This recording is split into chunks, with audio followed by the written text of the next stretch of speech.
Rajakkad Sancho കോളേജിലെ tourism ക്ലബ്ബും DTPC Munnar യൂണിറ്റും സംയുക്തമായി ദേശീയ വിനോദസഞ്ചാര ദിനാചരണത്തിന്റെ ഭാഗമായി പഴയ മൂന്നാറിലെ പാർക്കിൽ ശുചീകരണ പ്രവർത്തനങ്ങൾ സംഘടിപ്പിച്ചു. Devikulam sub collector Jayakrishnan VM ശുചീകരണ പരിപാടി ഉദ്ഘാടനം ചെയ്തു. ദേശീയ വിനോദസഞ്ചാര ദിനാചരണത്തിന്റെ ഭാഗമായിട്ടായിരുന്നു രാജാക്കാട് സാൻജോ കോളേജിലെ ടൂറിസം ക്ലബ്ബ് ശുചീകരണ പ്രവർത്തനങ്ങളുമായി രംഗത്ത് വന്നത്. ടൂറിസം ക്ലബ്ബും DTPC മൂന്നാർ യൂണിറ്റും സംയുക്തമായി പഴയ മൂന്നാറിലെ പാർക്കിൽ ശുചീകരണ പ്രവർത്തനങ്ങൾ സംഘടിപ്പിച്ചു. പരിപാടി Devikulam sub collector Jayakrishnan VM ഉദ്ഘാടനം ചെയ്തു.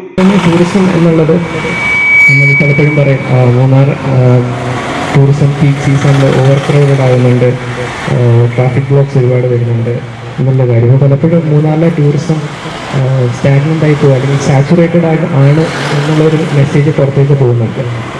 അങ്ങനെയുള്ള അഭിപ്രായമുള്ള പലരുമുണ്ട്. കാരണം ഇതിൽ കൂടുതൽ ടൂറിസ്റ്റിനെ മൂന്നാറിന് ഉൾക്കൊള്ളാൻ സാധിക്കില്ല എന്നുള്ളത്. പക്ഷെ അതിനോട് എനിക്ക് വിയോജിപ്പുണ്ട്. കാരണം അതിൻ്റെ പ്രത്യേകം പറയാനുള്ള കാരണം മൂന്നാർ എന്നുള്ളത് ഒരു പലപ്പോഴും നമ്മൾ കാണുന്നതാണ്. നമ്മുടെ ഇപ്പോൾ എൻ്റെ ഫ്രണ്ട്സ് വന്നാലും അവർ സ്ഥിരം പോകുന്ന ഒരു റൂട്ടുകളുണ്ട്, അല്ലെങ്കിൽ സ്ഥിരം പോകുന്ന കുറച്ച് സ്ഥലങ്ങളുണ്ട്. ചടങ്ങിൽ സബ് കളക്ടർ വിദ്യാർത്ഥികളുമായി സംവദിച്ചു.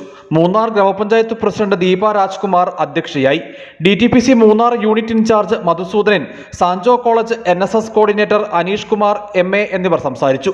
ടൂറിസം ക്ലബ്ബ് കോർഡിനേറ്റർ ആഷാസ് ക്രിയ, വിദ്യാർത്ഥി കോർഡിനേറ്റർ ഡെല്ല മെറിൻ ജോർജ് എന്നിവർ പരിപാടികൾക്ക് നേതൃത്വം നൽകി.